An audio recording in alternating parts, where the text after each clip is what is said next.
Give you some color and you'll dare to open a dyeing house. This phrase isn't really an insult in Pakistan. Today, workshop owners have successfully solved the century-old problem of jeans fading by leveraging their ancestral cotton dyeing techniques. By upgrading their equipment while preserving the traditional craftsmanship, they've successfully solved the age-old problem of jeans fading. The cotton yarn sourced from various locations has varying bobbin sizes, so the workshop uses its own bobbin stock to resort it before dyeing.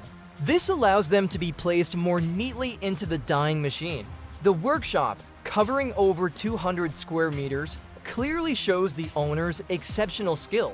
The neatly arranged cotton yarn can't be placed directly into the dye vat yet. The master first gently taps the edges to reduce contact, thereby increasing the dyeing efficiency.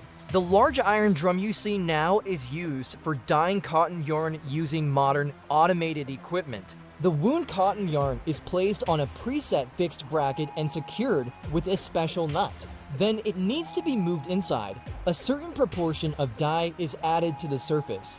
The specific ingredients are unknown, but their main function is to increase the dye rate and brightness of the cotton thread. Now, an appropriate amount of clean water is automatically added, mixed evenly, and allowed to soak for about half a day.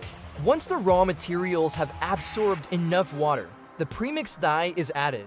The dye appears black, and if you're not paying attention, you might mistake it for used engine oil. To improve work efficiency, a dedicated boiler room is also prepared outdoors. Using traditional heating methods to precisely control the water temperature in the dye vats takes less than 2.5 hours. The cotton yarn, having completed the impregnation and color fixing processes, is now successfully dyed. Immediately, the craftsmen skillfully remove the products from the equipment.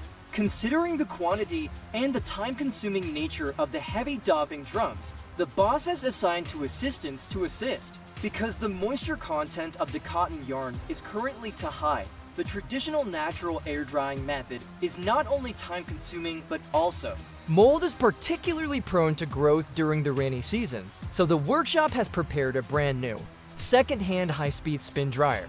The principle is similar to a washing machine spin dryer, with a motor driving the spin dryer to rotate rapidly.